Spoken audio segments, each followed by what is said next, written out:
Thanks for having a podium I can see over. Appreciate that. You know, I can't figure Stephanie out. She's the only person I know that keeps getting younger looking while the rest of us keep getting older. So it's absolutely phenomenal. It's an honor to be here. When Jennifer asked me to say a few words, I was very happy to do so.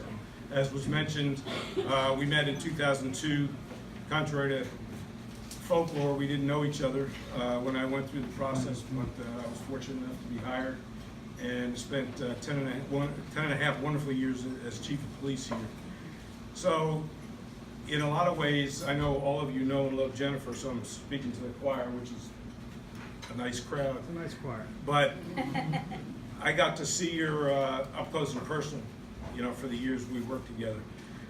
I know you, well, let me back up. I think we all would acknowledge that the people we need in politics need to be smart and dedicated and honest and hardworking, and creative, imaginative, great speakers, great writers. That's Jennifer, all of those things.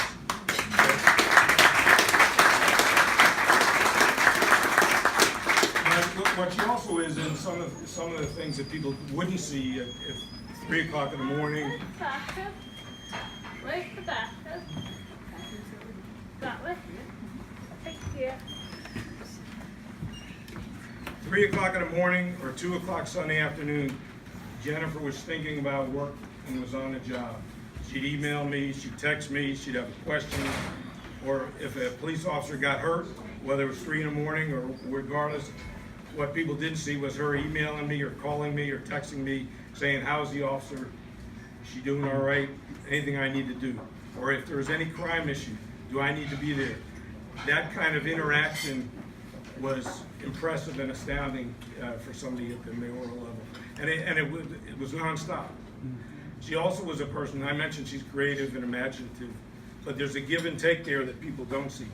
Willing to listen, we didn't always agree, but we would have great discussions on how to solve problems, how to move forward, but most of all, how to do that and still get something done quickly, efficiently, effectively, creatively, but always listening. Sometimes I would bring an idea and she would mull it over and she'd say, well, if you can do that, go for it.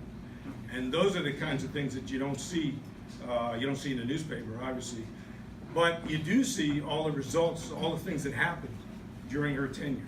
So many things happened during those years, and then you have to ask, well, how did all that stuff happen? Because we all know that government was like molasses.